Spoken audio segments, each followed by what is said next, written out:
Welcome everybody to the Serpent Tarot for part 4 of the Soul Activation series. So in this particular episode, we are looking at the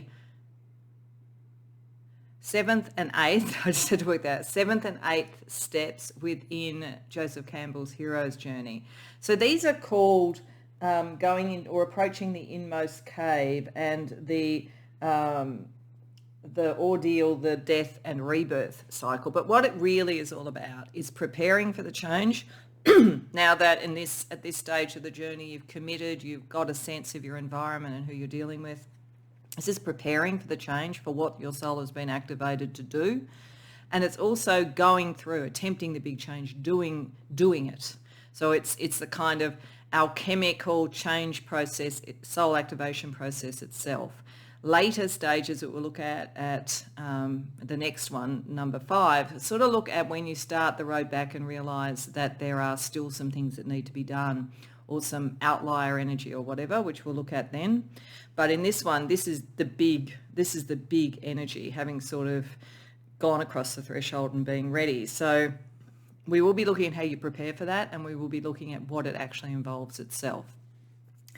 If you haven't seen this series before, I strongly advise you, even if you watch this one first because it's the one that's drawn you in, I strongly advise you to go back and see part 1, 2 and 3 because there is definitely a through line here. What I have put into the intention is that, say you started at the first of the series and you chose pile number 1, that you would watch pile number 1 all the way through the series and then look at others if you felt drawn to them to nuance what you were getting.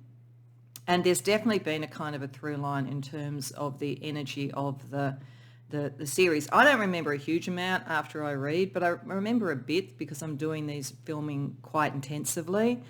And one of the things that really stands out to me is that the first stage of this in each set of readings is for a sigilly activated Major Arcana card from the Nameless One Tarot to draw you into the right pile.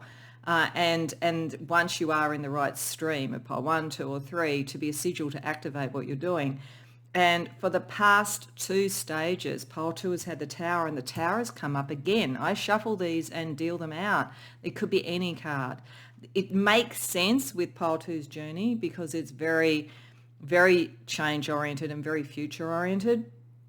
A lot of energy around it, and all the kind of resistance that can exist to people seeing a change long before it is necessary. So that makes sense, but it also really doubles down for me how connected these readings are. So I would really suggest that, like, either click out and go and watch them all and then come back to this one in sequence, or watch this one if it's the one that's drawn you in, but then go back and watch the others if you feel a resonance with this. So as I say, this is the big part of the journey. This is the big part of the activation. And so therefore, we will be looking at how to prepare and do it. The energies to create the activation to draw you into this stage. For pile number 1, we have the Emperor. For pile number 2, we have the Tower, as I said. And for pile number 3, we have the Hanged Man. So if you do want to look at more than the pile that you have been watching, by all means, see what of those draws you to another pile. But otherwise, that is part of what's going to draw us into the preparation for and the actual activation, ordeal, death, rebirth, change process itself. So when you know what reading or readings you want to go to, timestamps are in the description box below. I'll see you there. Welcome pile number 1 to your reading. So you've been drawn in with the sigil and the archetype of the Emperor, which is about taking charge, going towards your mastery, going towards your sovereignty. I realised when I was laying this out that, of course, now it isn't only pile 2 that is getting the same archetype, the same Major Arcana card, at these crucial stages, but so are you. So the Emperor was also part of part 3, which was crossing the threshold and surveying your terrain. There is definitely something here about mastery. This is in preparing for that, taking the mastery, and remember that the beginning of this journey was a lot to do, if you went to the first reading, a lot to do with material wealth or well-being in some way, very material outcomes.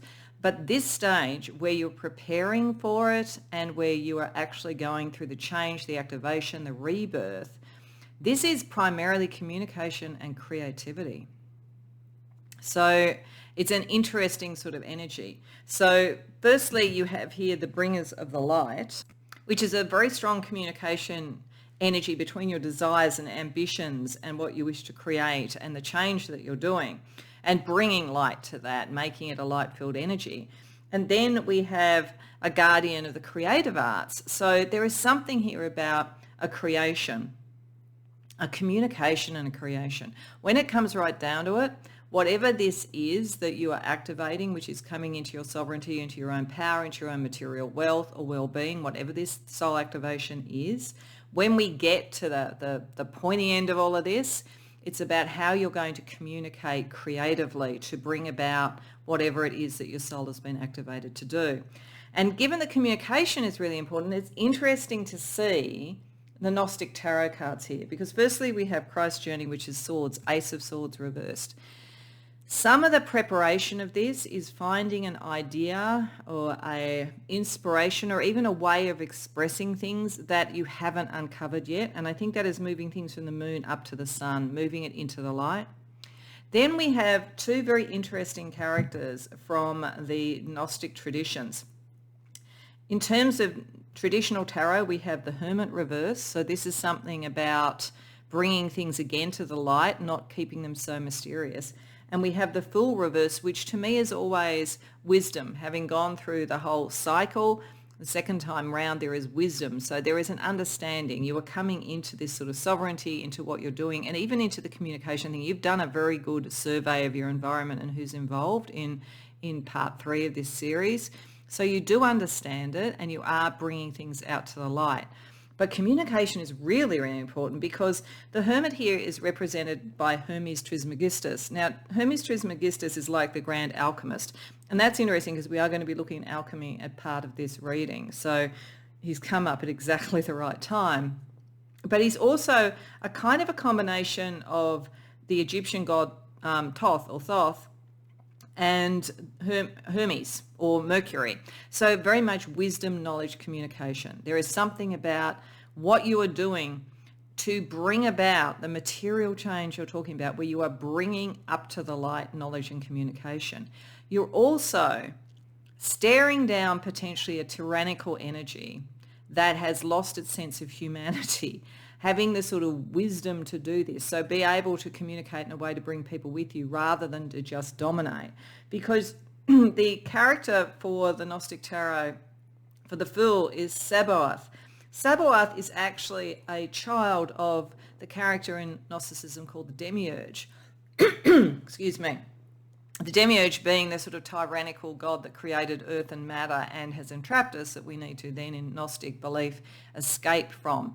But the thing about Sabaoth, or any of the creatures created by the Demiurge at that level, which are almost like kind of mechanical, almost like robot sort of creatures without feeling or whatever, Sabaoth actually incarnates in the way that he becomes more human and he develops compassion. So I think that there is something here about understanding a system in some way. I think the way that this is all connecting back to the concept of sovereignty in a system, in a structure, in wealth, in the powers of the world, very Capricornian sort of energy, very Aryan energy, is about bringing the humanity back to that. And that is something that is creative. So you're getting here the understanding that the preparation is preparing the idea, and then the execution of it is creating something and expressing something in a way that shifts a kind of almost alienated energy to make it more human. So there's something about all of this, which is also, again, going back to the first reading for part 1, it was about wealth, but it was also about well-being. So there's something about that, about a system, whatever it is, whatever level you're working at, whoever you're trying to help, there's something about that, and it's becoming clearer that it's your communication style. It could be a book that you write, it could be some journalism that you do, it could be getting up and talking to people, it could be being an influencer like this, it could be anything. That's going to be very, very key to this. So that's the energy. Now, talking about the affirmations, you would have heard the affirmation before if you have been following this through with the Emperor, but once again, I will say, I protect and provide for myself and my loved ones. And this is why I think this is really important. There is love associated with this. It's not just power for power's sake. Then the affirmation for the bringers of the light, which is the preparation energy, we have, with this sigil, I capture the light of moon and sun to cleanse and purify all who see and touch it. So there is your preparation is a cleansing energy so that the new energy can come out clearly and in a human way. So it's very much about using your heart and your energy, clearing your energy to be able to do that. And then when we are looking at the ordeal, death, rebirth cycle, what you're really going through, this is a creative act, almost like giving birth. And the affirmation is, I am a creative, prolific and successful artist. So even if there is an ordeal associated with this, even if it's hard, even if you get many creative blocks or blocks to your communication, ultimately this whole process is for you to be able to communicate an idea that shifts things materially or for people's well-being. So we're really starting to see now that we've got to this point what this is all about for you. So let's see at this point then, where in your life does it particularly show up? You particularly need to communicate, you particularly need to create. Career and business. Like a lot of you, this is around the material world. It's some new idea about your vocation, about what people could be in a workplace, what careers could be, how business could run, how it could have more heart, all of those sort of energies. And the advice for you as you prepare to bring things to the light and then create a new concept is obligation. Stop telling yourself you should. When you cater to others or to the unnecessary expectations of yourself, you stop your flow of abundance. So this is not about the shoulds. This is not some sort of like relentless sense of obligation within a system, a bit like Sabaoth before he became humanized, so to speak. This is about the heart. When you come from the heart and creatively and you operate in that thing, even if you are in a very political situation or a very business-oriented situation, you won't be coming from obligation, you'll be coming from your heart and from the creative energy, and that will drive you on. But if you take on the sovereignty of the Emperor with a sense of just obligation and being weighed down, it's hard for this new energy to come up. It's hard for you to go through the ordeal and create what you're meant to create. Okay, so let's look with tarot. So going to the Lumen Tarot as always. We're firstly going to have a look at what is the preparation for change that you need to do. Then we're going to look at attempting the change. How does that actually look? What's the energy around doing that, the sort of ordeal, death, rebirth cycle? Then we're going to get into more detail about each aspect of that with the Children of Litha Tarot. But firstly, with the Lumen Tarot, let's have a look at the preparation, what you need to bear in mind for that. Spring. Yeah, it's about what's new, what's vital. Ruin reversed. That's almost like the Tower energy reversed. The Wheel of Fortune, oh yeah, the time is now. The King of Cups reversed. There's some healing energy, better well-being, all of that. The kindness again. It's interesting that fell just where Sabaoth is, getting to the empathy and so forth. And curiosity. Okay, all right. So in preparing, firstly, just look at what is it that is new that you want to bloom, not what has been awful and is in ruins and should be left behind. So there's a kind of a bringing to the light what is the new idea. This is not an iteration of something that exists already. So in whatever form this is, it's a new project at work, it's a new political philosophy, it's a new financial system, whatever it might be, this is not to build upon the ruins of the past. This is to bring new growth in. And the time is now. It's saying you need to raise a communication. You need to raise a kind of sense of urgency and that the stars are aligning at this point. It needs to be connected to the heart with the King of Cups. It needs to be creating some form of well-being for people. And it needs to spark curiosity. People need to want to hear this story. You need to be curious. You need to be inspired. there is such a sense, as I say, of obligation. That's staying in the ruin energy. And that's very Saturnian, as you can see, but you're meant to kind of break out of Saturnian energy. The energy is much more mercurial and Venusian with this. It's not really about the kind of systems. It's about what can be created and brought forth and out of the heart. This is preparing for it, is thinking about it as new growth, something that needs to happen fairly rapidly, and something that needs to sort of pique the interest of maybe a bit of world-weary hearts to get them curious and ready to do something. So I think you're meant to inspire with this creative communication, very much so. So then let's see a little bit about what's involved in the actual change itself, the ordeal and rebirth. Like, what kind of elements are we looking at? And then, as I say, we're going to get a couple of steps for each of those just to see how that plays out. So firstly, wisdom reversed. Now that's interesting with Hermes Trismegistus reversed. There's something about bringing up to the surface where wisdom has been lost, I think. Temperance reversed, and where things are out of balance. Charity. Yeah, it's got to be from the heart. It's got to be connecting. It's got to be generous. And the Four of Wands reversed. In some environment or something like that, where teamwork is no longer there, where people are not charitable because it's become such a system, it's so out of balance, it's very unwise. Whatever you are in, you have to shift this. You have to re-inspire and recreate something else, because it's sort of like running around. It is kind of in ruins, really, and it doesn't know. Like, you are the energy that's necessary to inspire something new, because the system, the situation does not know how to heal itself, can't heal itself.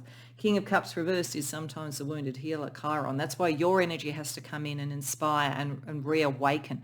What you are doing for your own soul in this process, where you go through the ordeal, you kind of go through a death of change and then rebirth, you're actually doing for others in this very material way by inspiring them and bringing them the message.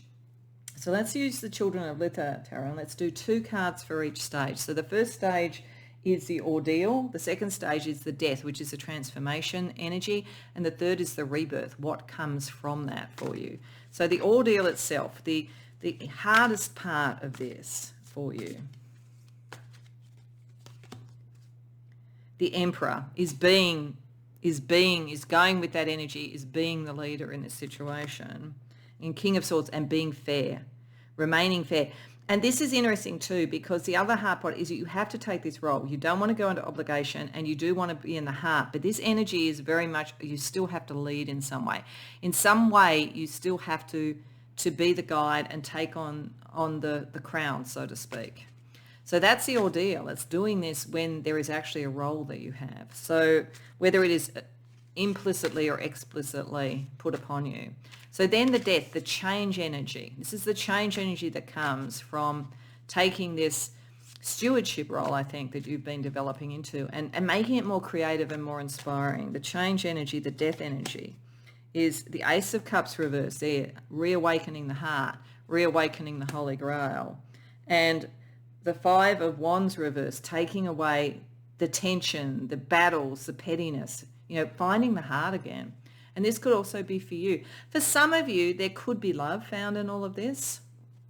It just depends if you're looking for that as well. And then the rebirth, the sense of you having sort of gone through that particular stage, having inspired others, reconnected people to their heart. Ace of Swords reversed. And the Five of Cups reversed. There is still something, even at that point, where the full inspiration hasn't come through. And this makes sense, because at this stage of the journey, one feels that one has achieved it. But then when you go on the road back, you realise there's some iterations that you need to do. You realise there's some other stuff that has to happen to fully achieve the full activation. But you have certainly, even though the fullness of your idea has not completely taken flower yet, you've planted the seeds, and people have broken out of emotional cycles that are not helpful for them. So that in itself is very, very positive. So let's have a look at some of the skills that you would use. So let's get a couple of spiritual skills that you would use during, first one for preparation and one for the ordeal and change itself. So for preparation, Augur, spiritual master, seer, predictions, visionary. Using your vision of the future. There's a bit of a prophetic energy to this, auguries, using those sort of things. If you use, cards, crystal balls, anything like that, pay attention to that. That's actually going to give you some information, particularly around preparing, knowing even more at a deeper level what you're dealing with. And then going through the ordeal, spiritual teacher, priest or priestess, taking on that role. This is saying this is how you moderate this energy. You are going into it as a leader in some way, and there is something very material about this whole journey. But by using your spiritual vision, you become more like a spiritual teacher that brings people back to their heart and less like just a boss or a leader or something like that. So that's a spiritual energy. Let's get a kind of vocational ability for you. This really matters to you because the area this is most likely to play out is in career and business. The specialist, earning through specialised skills. So your speciality, I think, is a combination of being a manager or a leader, but it's also in inspiring others with communication, curiosity, and creativity. So one of the things actually for some of you on a very 3D level that could be operating with this activation is that you may be at a point in your career where you are moving up to be a manager. And there is sometimes a difficulty in doing that because you often let go of doing the doing or being the specialist and then actually managing specialists. But I feel for you, if that's the case, there's something here that is fundamentally needs your kind of energy and understanding and curiosity and communication when you get to the management level, that you can actually still use your skills in some way. So that's good. You have the specialist skills that are necessary. You don't need to do more to prepare for this. You're already prepared for it. So then let's also see chakra energy to see if there's anything you need to do there to just be ready or to go through the process. So to be ready in the preparation, we have the heart chakra. I love, but can be overly self-critical. Yeah, this is like also about you. There's something about inspiring others that I think actually heals your own heart. I think that you put a lot on yourself, and that's the obligation energy. So in preparing, understand you are coming from a good place. Even if you've been given a role where it feels like you have to be a bit detached, you are coming from a good place. And then the ordeal itself, we've got the throat chakra, communication. I talk and I overshare, overactive.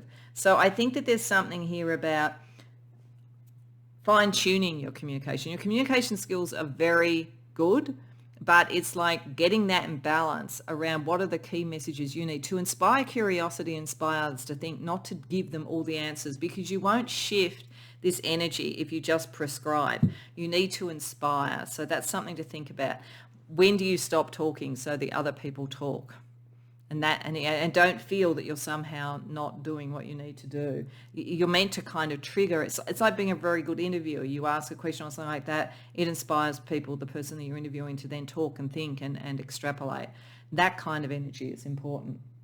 Okay, so we're going to look at the transformative energy here. So we're going to have a look at the alchemical energy around the preparation and then the ordeal, and then we're going to look at the archetypal energy that operates in that same time frame. So when you're preparing, the alchemical energy that is important is the despicable phase. Okay, there is something that feels wrong in nature, that feels wrong, that feels like ruin, that feels bad. You need to alchemize that. That's why you also had that purity of energy, so your communication is done. It's almost like there's almost a pre-preparation for you where you understand what is fundamentally wrong, what needs to change. And face that full on. What's in you, what's in other people, that kind of energy. Then the alchemical process that occurs in the ordeal itself is the darkening. So this is going into the point where everything is actually dissolving down so that better energy can come out. This is sort of a bit like the Negredo. So there is a process. You are going to go into the dark elements. You're going to need to almost burn them out and be prepared to look at the shadow to get this to work and to find the thing to inspire. The thing about like before or after the Negredo, like when you get to that point where everything is burnt out and burnt down, after that comes the peacock. So it becomes the kind of beautiful colours that are, again, are potentially of the spring of inspiration. So this is really getting into what is wrong first as a preparation, and distilling that out. A part of what you're doing is you're being a cipher to distill that out so that you can inspire others to move towards something that is healthier and more abundant and more fertile, so to speak. So the archetypal energy at each stage for you, for when you're dealing with that which really is disturbing in yourself and in others, that you're burning out to have the more pure and more heart-centered approach. The archetype energy is the comic. Have a sense of humor about it. That's part of with Thoth and with Hermes, the Hermes Trismegistus, there is a sense of humor, like a mercurial energy is very comedic. There's something in that where you can lighten it and inspire people and inspire the curiosity by making them laugh. It doesn't have to be all full-on battle. Even for yourself, to have a sense of humor about yourself is really helpful during all of this. And then the archetype around the darkening, where you really go through this process to take out that which is not working, to allow the space for the light and the curiosity to come out. The hunter. You've got to look at this as something that you're trying to find and achieve. You've also got to inspire others on this level, because there seems to be a process in all of this where there's almost a kind of a dissolution of everything and a darkness of everything before the new energy can come through. And it's very similar to the seasons. Before you have spring, you have winter. So this is about setting in place a sense of there is something that we want to achieve and inspiring others, and kind of almost going first in the charge, so to speak, hunting that which is the new after all these processes of clearing out the other energy. So you are meant to lead by example, I think, and by what you communicate. Use humor and so forth, because there's some heavy energy that you're dealing with. But on the other hand, there is also a sense of dynamism moving forward once you get that done archetypally. Okay, so let's also see what's healing within you, because when you go through something like this, there needs to be a healing energy for you. When you've gone through the ordeal, you've gone through the death, you're into the rebirth. What is the healing energy that this activation is bringing you? We have Nigalya Ponya. So this brings you primarily the healing energy of the panda, which is a very gentle creature, and which really is bringing out this concept of the heart in a gentle way for you and for others. And it can help us get more in touch with that side of our nature. So this is a kind of a softening energy. Since you're coming in as the emperor, and the emperor's come up twice here, even when you prepare, you have to be in that role. I think the panda energy here to heal you is saying sometimes a softer approach is okay. You will not be a pushover. You may be worried if you go into the heart in such a sort of rapid, full-on sort of energy where everything is kind of potentially at a crisis point, that you will somehow become a pushover for everybody else when they're going through their change. But this is saying that the panda energy is sort of gentle, and it makes you gentle without being a pushover. You have the strength and the vision. Look at how this panda seems to be looking into the future. This is one kind of looking at the present, and this one is looking into the future. That's sort of you in this, understanding the present moment that you're in, and then looking to how you prepare and move forward. But in both of them, there's not a looking to the past. This is looking to where you are now into the future. This is kind of a mindfulness and a heading towards what is meant to be, and understanding that the heart energy is actually a better way for this community or group. So you do have some sort of a role in a material environment, and it probably is going to play out around career in some way. Around this in particular, it's a way that it's really going to crystallize, and you are meant to lead, but you also have the specialist skills, and you are meant to inspire, and you can be gentle and of the heart without being taken advantage of. This is what this is saying. This is you are going to achieve that. Do not be worried about the darkness of the past. You're creating a better future coming out of this. So let's get you, as always, some stars to guide you at this point. Saturn, discipline, maturity, structure, leadership. Yeah, there is something about this. Some of you may be close to your Saturn return. There's, they come a number of times in life depending on how long you live. The first one is usually between about 28 and 30. That's when you really come into your maturity and know who you are. The second one's usually about 58 to 60 roughly. That's where you're often freed of these sort of energies. For some of you, this might be kind of the last point in your career where you're going to eventually pass on the baton to others and you're creating a better and more harmonious environment so that you can feel free to go off and do what you want. But either way, you're taking on this with responsibility, and there's probably some karmic energy as well associated with it. And we have Capricorn here. I'm not really surprised. Ambitious, resilient, authenticity, determination. This is definitely, it's been all the way through in the material side of the world, a very Capricornian energy, the powers of the world. So this group is dealing with something very material, probably quite slow moving, though this process is probably going to speed up a bit, but quite slow moving. It's got quite stuck. The energy for you is the communication, the creativity to bring in the new. That's why the comic energy, I think, is so important. It often when you have very kind of stuffy sort of environments, it's exactly what we need to open up people and make them open to a different perspective. Just kind of like to be able to poke a bit of fun at the sort of stuffiness of the environment. Okay, so the last card I wanted to do in this is what I've been doing in this series is having a card to bring us to the next level. And because at this point you have gone through the ordeal and the rebirth and to some extent normally would feel, okay, now I can sort of go home. I found the grail, so to speak. But on the journey you find that there are other things that you need to do, which we'll have a look at in the next pick a card. I felt like it was really good to draw on the Mists of Avalon, draw on the Arthurian sort of legends, because there's the journey towards the Grail and then there's the journey to bring it back and how it will heal the land, how it will heal things. So I feel this is a good energy to set in play something that might be part of what you're going to experience when you start the road back and you realise there's still something else that needs to be done. And we have Blodenwald.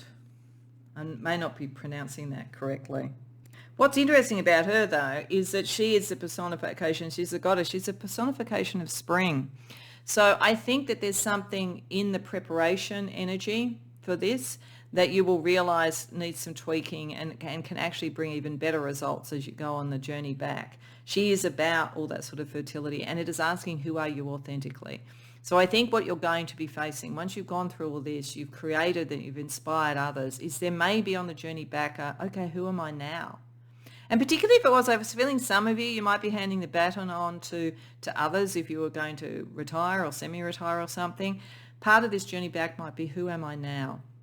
But she brings wisdom with her, with the owl there, and a sense of new fertility. So I think it's a very promising energy, but it is maybe after having a soul activation that's very much about leading others into something that is a more creative way of dealing with something that's got stuck materially or health-wise or whatever it is. Then on the journey back, you get to remember you. So it'll be very interesting to see how that plays out in the next part of the series. So I hope that resonates for you, Pole 1. I hope you've enjoyed the reading. If so, please like the video and subscribe. If you care to share in the comments, I'd love to hear. But beyond that, I hope to see you in part 5. Welcome, Pole 2. So as I said, yet again, you've come to the activation with the Tower energy, which is the major change, the major shift.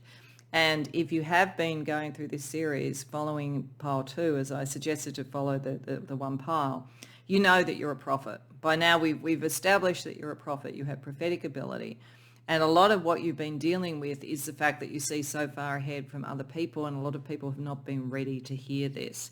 But now you've crossed the threshold and you've surveyed your environment, you know what you're dealing with from the last part of the series, and now we are actually preparing for the change itself, to step into the prophecy, to step into the power, to understand what you've prophesied and how that impacts you and others.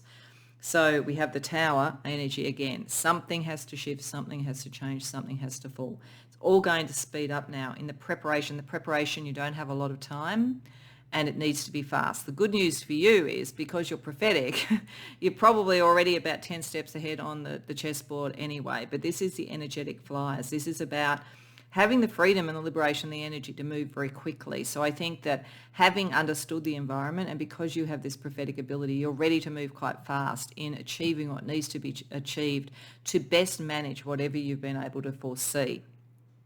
And that's going to lead you to enormous power. This is actually a magical power, a manifestation ability.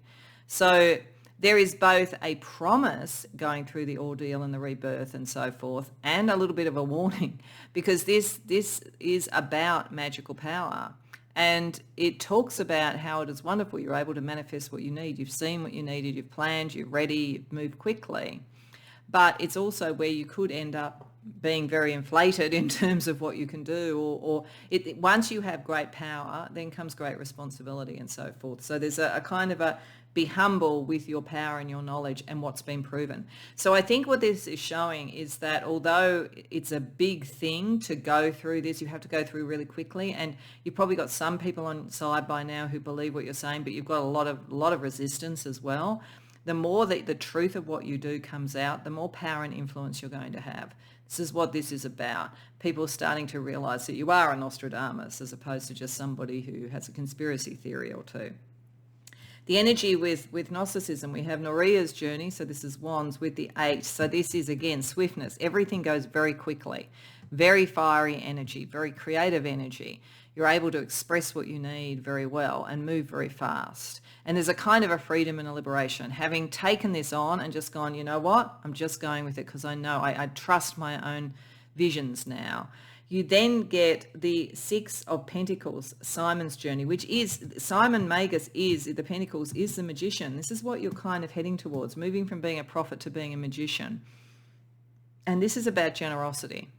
And then we have Sophia's journey, which is Cups with the Ace of Cups, a new sense of love, a new sense of caring, this and generosity. This is your fail-safe for this energy, because you're going to be going so quickly, and your power is going to be really starting to be proven, that the thing to stop you from becoming the thing that the tower needs to fall with next, because you've got too big for your sort of power, so to speak, is that you carry with you a generosity of spirit and an open heart, so that this becomes power that is towards the good. So that's really encouraging. So let's read you the sigils. Now, you'll be getting sick of hearing the sigil affirmation for the tower, but I'm going to read it anyway. And it says, I withstand, persevere, rebuild, and survive. And this is the core energy, tower energy. You've been in tower energy leading up to this because you're a prophet. But that tower energy, if anything really was the preparation and then the ordeal, it's the tower energy. So now you're there.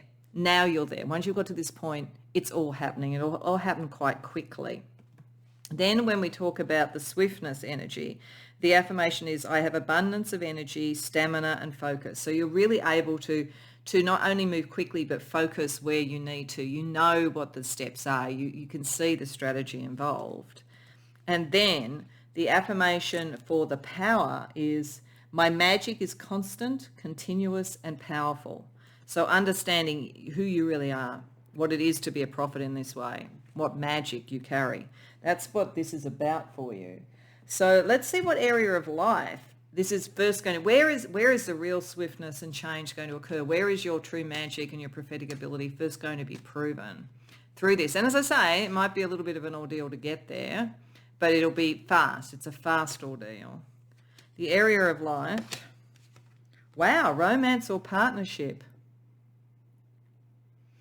So that might be why we've got the Ace of Cups. This may be saying that one of the things that will happen with this is that you will almost have brought in or prophesied your own connection. You could have brought in a soul twin, or it could be partnership more generally, finding those who are of a similar heart and a similar sort of energy to move forward with. But it's something in the very personal where you're really going to see this start to occur in the most speedy way, and you're going to start to understand the power of what you foresaw. So let's see the advice around this. See it through. You don't always finish what you start and then talk badly to yourself because of it. Break the karmic pattern by seeing a project through to the end and then be proud of what you accomplished. There could be some significant shift for some of you by you coming into your power and understanding the power of your prophecy and so forth. of bringing in a relationship, making it occur, not walking away if it was difficult. There's a lot of passion involved in the Eight of Wands as well. But otherwise, I think that, some partnership you have or teaming up with somebody that you love is going to help give the stamina to see something through. You can't walk away from this. It's not just whether or not you were right, whether your prophecy was right. There's other people involved in this, people that you care about. And that's why you have to see it through and go into your power pile too. So, some prophets could potentially walk off if the country didn't listen to them, but there are people you care about here, so you have to take that into account. Okay, so let's use the Lumen Tarot and let's ask a little bit more about the preparation stage, which looks like it goes quite quickly, but nevertheless, what's involved in preparing for coming into your mastery and understanding who you truly are, which I think is what your activation is all about. So we have Eight of Cups reversed, Wisdom, the Caveman, the Hierophant, okay, and the Handmaid or Page of Swords. Okay. There are some emotional energies when you're preparing you have to release because they're just going to weigh you down. They're just going to slow you down. The Eight of Cups reversed in many ways is so slow and so ponderous, it gets in the way of the Eight of Wands. So there's some emotional stuff to let go of. Know that you will still have the people you care about. This is emotional patterns that are holding you back. Have the wisdom to do that, to know that you need to travel light to travel fast. Caveman here is getting to your true authentic self. It could also suggest that some form of shamanic journeying would be helpful for you at this stage as you're starting to understand what you're seeing. You may even have been doing something like that and that's how your prophecies came through. But this is really getting to who you are at your core without all the artifice of the world, stripping it all back and stripping it back from the supposed wisdom with the Hierophant, all the structures and the learning. This is actually cutting through some of that with the Page of Swords. What is worth continuing with and what has had its time? What is true wisdom compared to the kind of almost calcified energy around belief structures? How do you get back to what is authentic? This is you are tilting against structures and beliefs and memes and societal ideals or whatever it might be that no longer work, that are no longer authentic. And so this is about letting go of anything that gets in the way of the wisdom, anything that gets in the way of clear communication of what you're doing. So in preparation, it's like get rid of the ritualized dogma, get rid of the emotional stuff that's no longer working, get back to who you really are and to your innate wisdom and then communicate it. That's the preparation and it needs to be done quickly. So then if we say, let's have a bit of a look at what the ordeal, just as an overview, the ordeal rebirth cycle is about. What are you going to encounter overall in this stage of the journey? Ruin reversed. So the Tower energy can't continue after this point. Nine of Cups. Oh, that's very nice. The Three of Wands reversed. And the Lovers. Oh, wow. There's definitely something about romance or certainly very strong personal partnership energy that's going to come in. Maybe a surprise that comes with this if you aren't in a relationship or weren't looking for one. Could be a greater intensity if you are in one and a realization that you have the prophecy and they have some other part of the puzzle. But whatever it is, there's definitely something about relationship here. Ruin reverse to me is like, at first in preparing, there will be pushback to try and stop the tower falling. It's a natural thing to do to try and make it incremental and start to slow it down. So even though you've been waiting for everybody to catch up, you may at first feel when you're preparing, okay, now it's going too fast, but it's going at the speed it needs to go at. You can't make it slower. The Nine of Cups here suggests that this is all about getting back to a dream or a wish after kind of the emotional energy that is not what the ideal is, but people and situations are going in different directions with the Three of Wands reversed. So it's how do you reconnect everybody to a single vision and a single connection so relationships are harmonized in some way. So there's something about that. And as you go through this and you connect people through the heart, you're going to really start to see how your prophetic ability connects to a kind of magical ability. So that's what this is about. So we're going to use the Children of Lither, and we're going to use 2 cards for the experience at each of the things, the ordeal, the death, which is like the change energy that you go through, and then the rebirth, what you become. So the ordeal, what is a kind of distillation of the ordeal that you're dealing with in taking your prophetic ability forward and turning it into a kind of magical manifestation ability. The ordeal, firstly, we have the Emperor reversed. So you're up against the powers that be, up against old systems and so forth.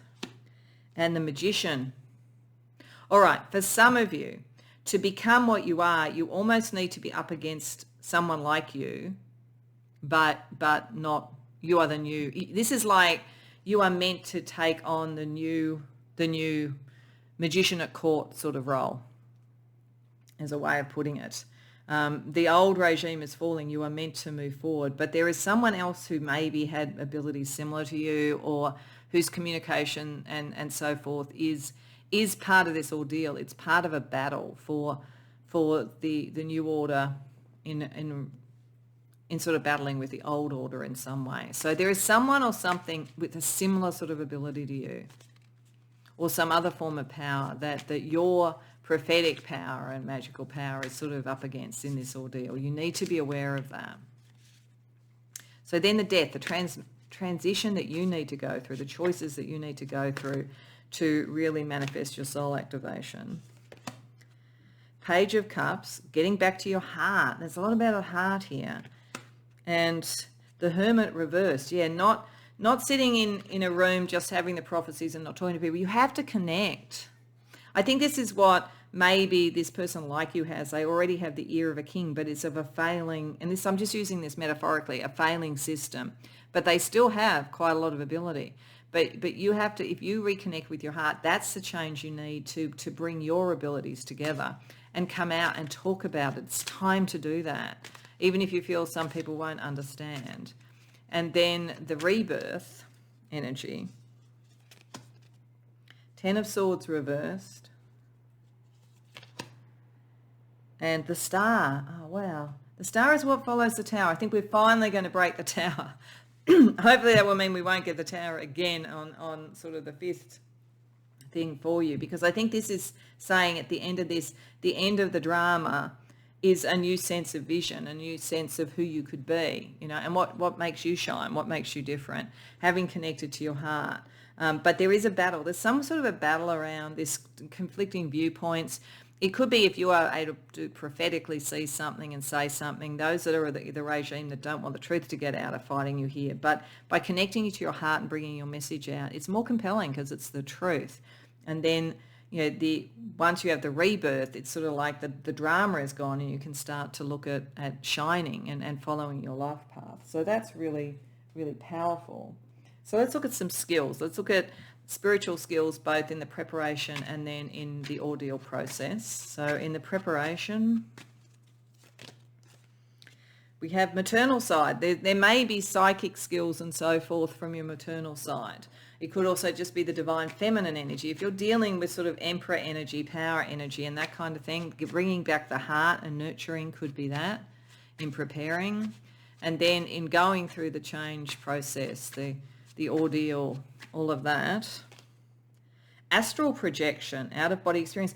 That's interesting with the shamanic stuff there. I feel that you may find that you gather more information, more power and more capacity to connect to your heart by doing something like shamanic journeying, astral projection, something like that. That's a spiritual ability you have that you can access to increase your sort of clarity, sureness, and even the magic that comes with your prophecy.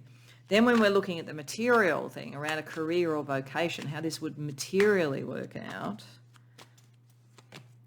the resilience rescuer predicts the role of resilience. Yeah, there is something about resilience in all of this. That's why you need the heart. The heart needs to be, it can't just be all about rapid change and prophecy and being right. You also need to be able to see something through. Yeah, and even though it goes quickly, the heart is the thing. The heart keeps beating through it all. So having that sort of ability, helping people with resilience to deal with change, having the heart to do that, as opposed to just opposing it or trying to control through it, is why you're the right person for this energy. your prophecy is right for it. Let's see what chakra energy you need to balance to make the most of it. So firstly, in the preparation stage, we have throat chakra. I talk and my voice can be dominating. Okay, this is, there is an energy here for you. You have a powerful message. And if you're dealing with other powerful people that also have strong sort of communication skills, you could end up sort of like almost over talking each other and so forth. You need to bring people along with you. If you are too dominating in what you say, you don't bring people with you. They switch off. Or you just recreate the system that you're trying to shift. Then in terms of the ordeal itself, we have the crown chakra. I sense infinite wisdom, balance. Yes, once you connect in with all of this and you're going through it, oddly enough for you, and I think it's because you're prophetic, you've probably almost in a sense dress rehearsed all of this and gone through all the stresses. So when you actually go through the ordeal, it's really you just connect to your heart and you move forward. So for most people, getting to this stage will be, in terms of most of the reasons, not this particular group, this stage is the tricky stage where the rubber hits the road, but you've almost done it before because you've seen it all before. So it's really just the doing it. And the decisions are made and just being in your heart and letting the drama go out and connecting in to your true knowing and your authenticity and your power. This is actually a glorious stage for someone like you. So that's good. So let's have a look at the alchemical energy. So firstly, around the preparation and the ordeal itself. So the preparation energy for you alchemically is rotation. So this is practice makes perfect. It actually makes sense because, as I say, I feel like you've gone through this already a few times prophetically. So you're kind of, you know what you're doing, just like the spider knows what they're doing when they're sort of weaving their web. You know what you're doing. You've done this before. And it's, again, the prophet understands the past. You see the patterns of things. So that's part of the preparation, understanding you've done it before. Then the actual ordeal, rebirth, etc. itself. Saturn, okay. This is, what are you going to bring into being? What are you going to change? What you're karmically going to let go of? What power structures are you going to change? But what are you also going to bring into being that has power and resilience going forward? So this is really about what is structured, what is going to be lasting, what is a legacy. There's a very strong energy of that for you. So let's see the archetypes that go with that. So the archetype, in knowing that you know this already, that you've rehearsed it in your prophetic way already, around preparation, the ocean. It allows you to look at the vastness of what this is and to go within, to go to the underworld, to go to the lower world, to go to any of the places where you can get to the heart, because you've done this before. In fact, that's a very important thing. Archetypally, because you've done this before, you know this terrain really well. That allows you to go to the heart. It allows you to go to the depths because you know, just like this spider can climb back out, that you know the way out. You know how to go to that, connect with that, but not be drowned by it. So that's important. And then the archetype energy for Saturn in bringing in the kind of the spiritual legacy and power that's associated with this. The temple is making it pure. Knowing that you need to make it pure. Your body is your temple. Your sort of process is your temple. The legacy has to be pure. It has to be of the spirit. It has to be of the heart. It can't just be of power and old structures and so forth. A temple will last, a tower will fall. That's the kind of energy for the legacy. Okay, so let's have a look at the healing energy that going through this, when you've gone through the death process and then the rebirth, that is going to characterize this stage of the journey for you. Pile 2. The crested crane marks the center. It's rather beautiful.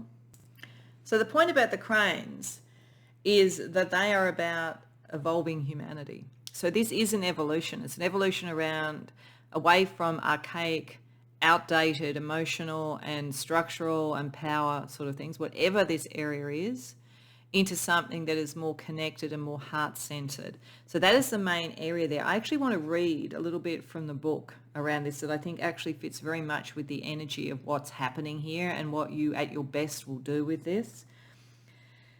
At the center of the mandala, Crested Crane invites you to enter spiritual spaciousness. This is the realm of radical enlightenment. Karmic seeds dissolve in an instant. Spontaneous sacred shattering of construct and conditioning leads to rapid inner and outer reorganization. An encounter of spiritual space awakens an innately felt acceptance of reality as it is, naked and free from ideation and interpretation. That includes your true sense of self. So I think that this is really about getting to your authenticity, to who you truly are, and to your heart as part of this. The journey is that, and the activation is that, but it also helps others. It helps break through edifices and so forth that have blocked the spiritual in the world, that have blocked the numinous in the world, that have polarized people, all of that kind of thing. And kind of the gentle but nevertheless clear message of your prophecy and what you bring forward during this process, it invites a spaciousness and invites a better kind of clearing of karmic energy as well. It creates the temple for this to move forward. So that's extremely beautiful. So let's get you some stars to guide you. But I think you don't need a lot of guidance, to be honest. I think it's very, very beautiful what you're dealing with is. Given the frustration levels that this has been building up over these readings, the fact that getting to the heart and releasing that is such a beautiful outcome. So let's see the stars. The Pleiades, healing, compassion, understanding, peace. Yeah, at the end of all of this, you are meant to help with healing. You are meant to help with better relationships. You are meant to help with better structures that work better. It's not just about, oh, I got it right, I could see this coming. It's actually towards something of the heart, something better. And Virgo, practicality, patience, organisation, details. Yes, to build something. It's not just to see the future. It's actually to build the future. And that's the magical energy that comes. When people start to understand and connect with you and hear the story and no longer think, oh, you're just sort of talking out of your proverbial, you actually do know what you're talking about, then you can start to build something that is better because your foresight and your consequential thinking become very powerful in this situation. Okay, so what I wanted to do was I wanted to finish, as I've been doing in all of these readings, with a card that kind of tilts towards the next stages. And the next stage is where you think you've reached everything, but then you start on the road back, and on the road back you realise what else kind of needs to be done, what needs to be adjusted or done to really master this and to have truly activated.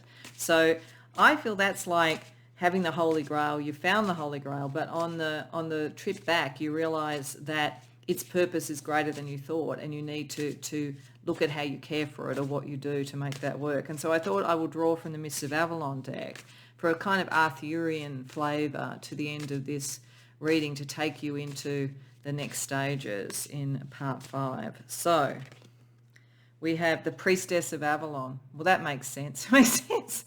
Like the prophet, the magician, the Priestess of Avalon. I mean, and the Priestess of Avalon was all about things in the future, but also about healing, about secret and ancient knowledge, about intuition, and about divine inspiration. So I feel like your own healing will surprise you a bit in this. And in doing that, will show you on the road back something even more that you can do with it. And I think the Princess of Avalon, or the Priestess of Avalon, is meant to be guiding you with that. So I hope that resonates for you. Pile 2, it's good. This was the Tower again. I thought, wow, poor Pile 2. This is a lot, but this is actually really this. You're moving past that energy and you're moving into something, I think, much better and something that is more a growth phase. So I hope you enjoyed the reading. I hope it resonated. If so, please like the video and subscribe. If you care to share in the comments, I'd love to hear. Otherwise, I hope to see you in part 5. Welcome, Pile 3, to your reading. So you come to the reading with the Hanged Man. And you also have a card that is about healing and a card that is about the balance of free will and fate, which we will get into as we go through this. But it's interesting because your journey so far has been about balancing opposites and moving forward, often with great speed and so forth, towards some sort of creative change and so forth. But you're needing to balance within yourself and others, sort of opposing viewpoints, that kind of thing, has been a kind of a through line with this. It appears that now, when you're at the point of preparing for and then facing the ordeal, the key change and transformation this soul activation is about, things may slow down a bit. They may need to slow down, or you may find it frustrating with the Hanged Man. Otherwise, you may feel that your perspective and the perspective of others is clashing in some way, or that others are stubborn, or you may be being too stubborn. Any of those things could be the case with the Hanged Man. But there's something here about slowing down to look at it. And with this energy here, this is a healing card. It's technically called the Staff of Asclepius. So basically, the kind of the healing staff with the snake there with the staff that we see with medicine and so forth. So this is about being a healer. There is something in the preparation of understanding that to balance everything out, and what you are really all about here is healing something. Like there's been like the movement, the balance, the ambition, the creativity, the communication, but ultimately when you really get to it and you're preparing it, what this is about is healing something. And it's understanding what can be healed and what can't be healed, because the other oracle card here is the tools of fate and free will. What is within your control and can be changed, and what can't. For some, I'm getting a very specific thing here. You either may be dealing with, or you may be helping others deal with some form of addiction at this point, dealing with, it feels a bit like the 12-step program and the thing that people recite about having the wisdom to be able to tell the difference between what they can and can't change, and being able to accept what they can't and so forth. There could be a sort of energy around that, around the healing, the almost Chiron-esque self-sacrifice that sometimes happens to heal others and so forth. But at its core, you have been moving to manage a change and a transformation where when you really get to it, you will heal yourself and others. That will be achieved. But there are certain things that cannot be stopped or changed, and other things that you can choose. And the wisdom of this and the understanding of this is to know the difference about those. Then when we look at the Gnostic energy, we have Sophia's journey, which is cups, with the Queen of Cups reversed. There is some emotional healing to get back to emotional authenticity that is important, either in you or in others. We also have Sophia's journey. I'm misreading it. Sophia's journey again, so another cups reversed, and this is the Nine of Cups. There's some deep emotional wound that has taken people away from authenticity. So if you have been moving forward, balancing things, and you've hit a bit of a brick wall with people in this, it may be because of that. There is some broken-hearted energy here that needs to be healed. And you are actually able to do that. And when you prepare and you go through this change, you start to realize that was what this was about all along. So it's a very interesting development. Then we have Simon's journey. So Pentacles, with the Ace of Pentacles reversed. The new energy you want to bring in cannot even be seeded or planted until this healing is done. And it may be that for some of you, an idea that you wanted to manifest can't be seeded, that it needs to be shifted, healed, and something else in its place, because it very much depends how this energy operates. It may be saying that after a delay and healing others and getting it in balance, you're then able to make the choice to plant the seed and move forward. But for others of you, it may be, okay, now that I've understood the implications of this on others and how I'm really here to heal, it may be that you go, I have to heal in energies where it isn't necessarily fertile or able to plant new seeds. So there's an interesting kind of energy about understanding the truth that is part of this, and the rebirth process as well. So let me tell you the affirmations that occur. So the affirmation for the sigil and the energy of the Hanged Man is, I let go of all thoughts, habits, feelings, and attachments that no longer serve me. So this is, you are going in service to others. You are going to heal others. And some of your ambitions that have driven you so far on this journey, you're going to really shift at this point. And it really is about healing and helping others. And understanding the extent of what you can do or they can do. It's a profound moment that you're going to be going through here, pile 3. So then when we're looking at the healing energy, the affirmation there is, I am a capable healer. My hands protect and preserve life. I'm getting, for some, this may be healing It could be within a partnership, healing sort of like issues around infertility and being able to bring a child in. That's very specific, but for some you may realize that that's the core of what's really been going on here, getting everything into balance for that. And that is the case. And hopefully that will occur, but equally it may be that needs to be let go of for some other form of fulfillment if it can't. But this feels to me largely like there's a healing energy that allows that to occur, that there were old patterns that weren't going to be able to be shifted, but free will can take you towards something new. But certainly whatever this is, there's a healing energy that you're bringing in your preparation to do whatever it is that you now are trying to do. And then when we have the tools of fate and free will, the affirmation is, I see and accept reality and change what I can for the better. So I think there's a real getting of wisdom energy operating here about what you can influence and what you can't, and what the emotional cost is of all of that. And I think this is more around self-sacrifice. In the end, you'll go, okay, I'm not going to push forward for everything I was going for if that could hurt others. I'm going to work out what is reasonable and what isn't reasonable, and I'm going to have a healing energy on people, which is lovely. It's a beautiful energy. At this point, to realize that's who you are and what this is about is profound. So let's see what area in life in particular this realization comes into to sort of full focus in. Wow. Romance and partnership. Yeah, this is something about the heart.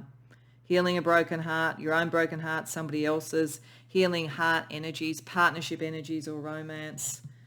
There's someone who you will, or people, if it's sort of like partnership more broadly, that you really care about, that your heart means that you have to heal rather than just push something through, and that you have to have that kind of gentleness. So what's the advice that you get at this point? Caring connection, a new supportive relationship is on the horizon. It might be a kindred spirit or possibly even a romance. So that could be coming in. It could be someone new and the deepening of it, or the deepening of an existing relationship. Open your heart to this new connection. So along this road and with this activation, with all the balance and all the things you were doing in the creativity, it may come down to a love connection, or certainly a partnership that has a very strong emotional connection. And this is why you kind of become very gentle and healing in this energy at this point. Your transformation, your activation ultimately makes you a healer and very, very gentle and caring. So that's interesting. So let's have a look and see what the preparation stage is with the Lumen Tarot, and then we'll also get a bit of an idea about the ordeal before we look at it in its stages with the Children of Litha Tarot. So firstly, more about the preparation where you find you're actually a healer. You slow everything down. You've been going almost full pelt at it, and you've been keeping things balanced, but now you slow everything down because suddenly you realize this is actually about healing my heart, the heart of others. That's what this is all really about. Amazing revelation at this point. So we have hope reversed. We have winter reversed. We have envy reversed. We have the prison reversed. Wow, okay. And we have the Two of Cups reversed.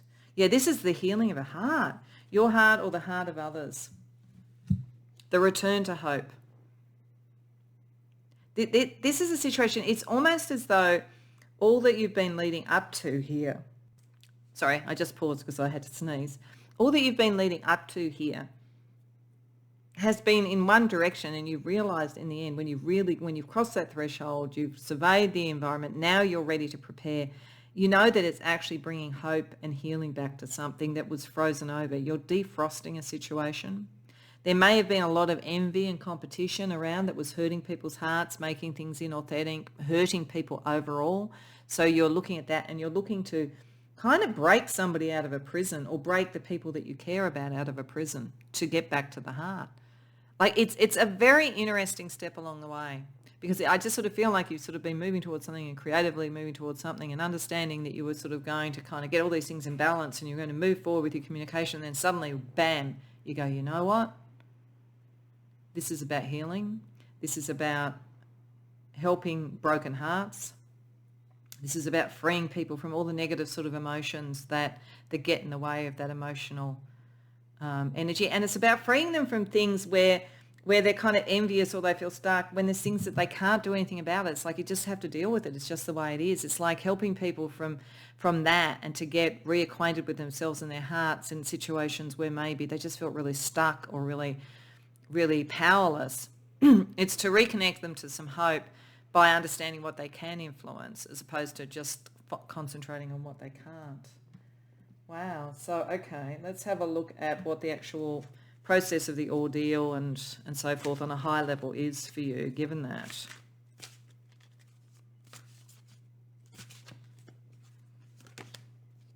The Find, King of Wands reversed, the Caveman reversed, and the Jack of Coins, or the Knight of Coins or Pentacles. So this is about finding something precious. Just as you can see, there's a sort of precious sort of ring, and the ring is interesting. It could be about love, finding something that is precious, something of the heart, certainly with Venus there. So there's an energy of a discovery associated with this, and a realization of where ego has created a lack of authenticity, or sort of a harshness, or a rule has created that, or something like that. So you could meet someone who is brokenhearted after dealing with some narcissistic, inauthentic creep, basically, and you actually are going to heal them. You find them and you heal them, and you bring them back to a sense that there is a capacity for loyalty and health and moving towards something better. Or you've dealt with something like that. You've dealt with so many egos and so much other stuff, both in your life in general, and maybe even getting to this point that you were getting really caught up in that, like, what was the battle? And then suddenly you find there's actually something much more precious that I can dedicate myself to. So this is like, it's a very gentle revelation that occurs at this point. So let's see with the children of Lilith each of the stages. So you have the ordeal, you have the death, which is the transition and choice, and then we have the rebirth, who you become as a result of this. So firstly, a bit more about the ordeal itself. Now that you're there and you really understand what you're dealing with, and you've kind of been caught short, sort of going, okay, I'm going to really think about this before I move forward. We have the Ten of Swords reversed, and the Six of Cups. Okay, yeah, this is about ending some sort of like dark, wintry sort of energy without hope, and returning to a sort of nostalgic feeling that the heart can thrive again. So the ordeal is odd. It's not going through something really awful. It's a recognition of something, I think, awful that others have gone through and how you can reconnect. So it's more empathy. It's more you discover this enormous empathy, and that certain things that occurred had to occur. There wasn't anything that could be done about it, but now you can kind of like try and bring back the sense of heart to it. So it's a very interesting stage here. So then what kind of death, transformation, choice are you making with this? The Tower reversed. Judgment reversed. Okay. You are saying this isn't about me. This isn't about my calling. This soul activation was for the purpose of helping others and healing others. That's what it's about. I may not even be a healer long term, but at this point, that's what I have to do. And I have to do it incrementally. This change has to occur step by step. It can't go as fast as I'm used to. I can't get impatient. I can't think about, well, what's supposed to be in this for me? This is really about other people. So it's a completely change of perspective at the point that you really understand what you're dealing with. So then what is your rebirth as a result of this? It's sort of like, it's going to be about other people. It's not about me sort of energy. The Page of Wands reversed. The Four of Swords reversed. A gradual, quiet return to talking about what you wanted to do creatively once you've done this. It's not immediate, but it's a gradual, quiet, gentle return to whatever your focus was originally. So whatever is happening in this, you had a particular focus, and what you didn't know was it was meant to bring you to this, where you realize what you're really being called to do is put these other people first and help them to heal. Or this other person, who you might love or whatever it is, and help them to heal. And the promise is eventually you're going to be able to slowly get back to what you really thought it was about and actually do that. And it may be indeed in the next stages where you're on the return back and you really understand there's something else to do, that this is where you can remember this and get back on course for that. This might be like a diversion that had to happen, that you had no choice over, but was really, really key to you reaching that kind of selfless level that was really going to make what you wanted to create even better and make you even more balanced. There might have been an unknown my way is right kind of energy that was operating with the speed of what you did, and this is called pulled you up short so you understand the implications on other people. So it's a very profound change, and there's a sort of a very gentle return to what you can do. So let's have a look at skills that you can use at the various stages. So in the preparation phase, spiritual skills, a spiritual skill that you can use. Youth director, spiritual support, educator, whatever. So yeah, this is sort of like, this is a card that's sort of about helping others who have lost their way. So I think there's sort of something here, and it's interesting we've got that kind of nostalgia energy as well around the actual ordeal itself. It's like there is something about youthful energy, youthful heart, and so forth that you can spiritually bring forward to help with this. And then in terms of the actual ordeal process itself, well, that's interesting. There's something about what you communicate, because like any of these things, Twitter platform or whatever is communication. So I feel as though there's something, there might be a broader thing than just one person. This might be that whatever you're doing, you're actually meant to communicate it more generally. But there's something about communication that is focused on what other people need and helping them through something. So I think that's the main issue there.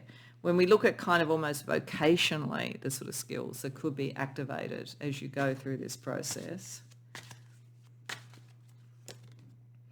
The skill sharpening predicts the skills you'll need in the future.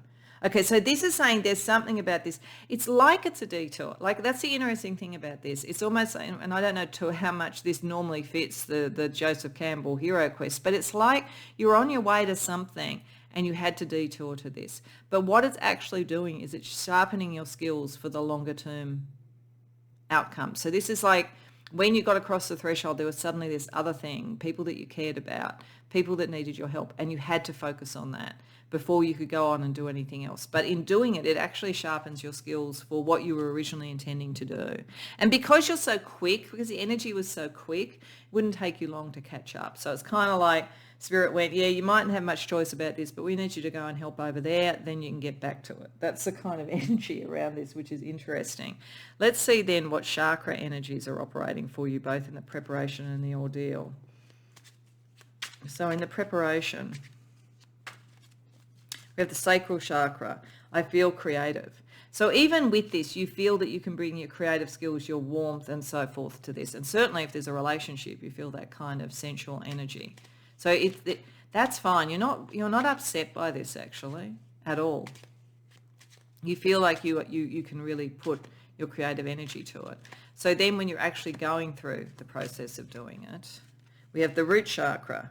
Balanced, I'm connected. Yeah, you are the right person for this. You've been detoured for a reason. And it might have been a bit of surprise to you, but you rise to the occasion very, very well. It's not a problem for you. So let's have a look at the alchemy that you're operating with in each stage. So the alchemy energy around this preparation, where you're looking at how to creatively connect and support others, because you realise you're meant to be a healer. You realise that that's necessary.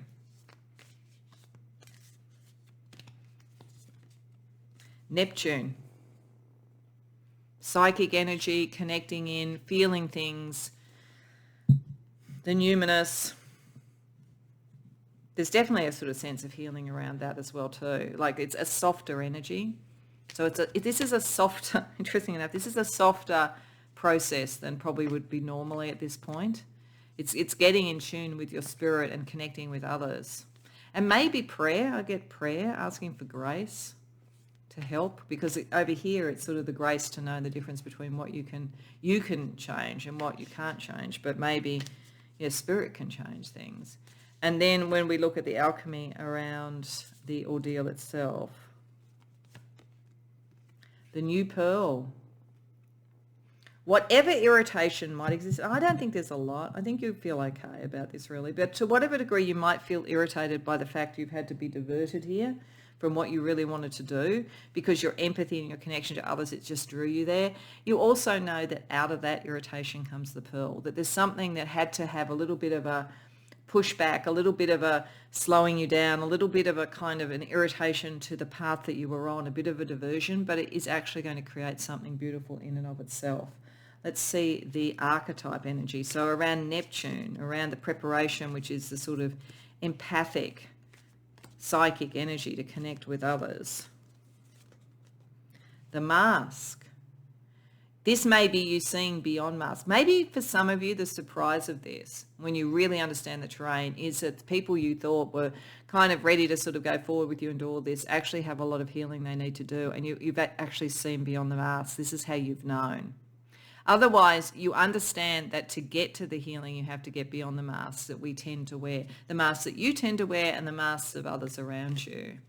And then when we look at the new pearl, the creation of the beautiful thing, even if it's a little bit irritating, this diversion, the mystic, this is going to connect you more to your divine energy because it connects you to your heart.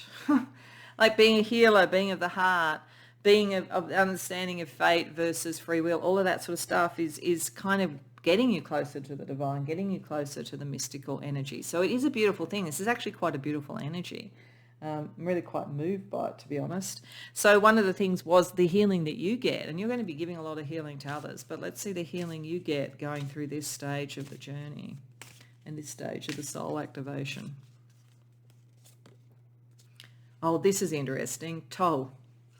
So this is about finding your name. It's interesting because all the energy for you in this so far, if you've been following pile 3 all the way through, has been sort of someone who moves quickly, who gets things balanced, who sort of deals and goes fast. But it's almost going too fast to even know your name or why you were doing it, because Toe is a bird that actually slept rather than going to the naming ceremony. And so this is about finding your name, finding who you are, taking away the mask, getting more authentic. So there is a healing here that brings you more to who you truly are. This is why I'm saying that although it may seem like a diversion, it's actually going to sharpen your skills for what you want to do. But this is you finding what your true name is. I think you didn't realize you're a healer, and you're going to find that you are, and you'll be able to name yourself that way. Let's get you some stars to guide you. You beautiful person. This is like such a lovely energy. And stars to guide you. Firstly, Mintaka, nostalgia, belonging, community. Yeah, this is to get back to the connection. There is something nostalgic. There is something about a beautiful or a simpler time, or where people didn't need to be healed, to bring people back to that kind of state. And Virgo, practicality, patience, organization, details. So bringing together something that can last, something that works. Virgo is also about healing and health. So this is, again, a healing energy that you have really, really powerfully. So the next stage of this journey, so when we get to part 5, is where you do start the road back and you realize that there's still some iteration to do. There's still some things to do before you can truly have sort of mastered what you're doing and got the elixir of what this soul activation was truly about. So I felt it's a bit like the journey of the Holy Grail, where the knights go and they get the Grail, but they've got to bring it back. So it's like what kind of Arthurian Holy Grail energy can help you when you prepare for the journey back, having realized this, and having achieved this sort of healing for others. The other world. So this is getting back to whatever the numinous otherworldly energy was that you were originally looking to do. I think it is, and getting back to what is unique. I think it's very interesting. We have a unicorn there, which is unique, and then we have the naming of the self. There's a very unique and wise energy to this. The card talks about the ethereal. It talks about everlasting, so something that is true to you that lasts. The journey itself, so preparing you for the journey back, and rebirth. So this is saying that the rebirth energy here is the particularly important energy that you'll be looking at. And as I say, this is like how you gently come back to the path that you are on, gently come back to your own inner knowing, having been diverted because it was necessary. but having very much passed the test, pile 3. So I hope that resonates for you. I hope you enjoyed the reading. If so, please like the video and subscribe. If you care to share in the comments, I'd love to hear.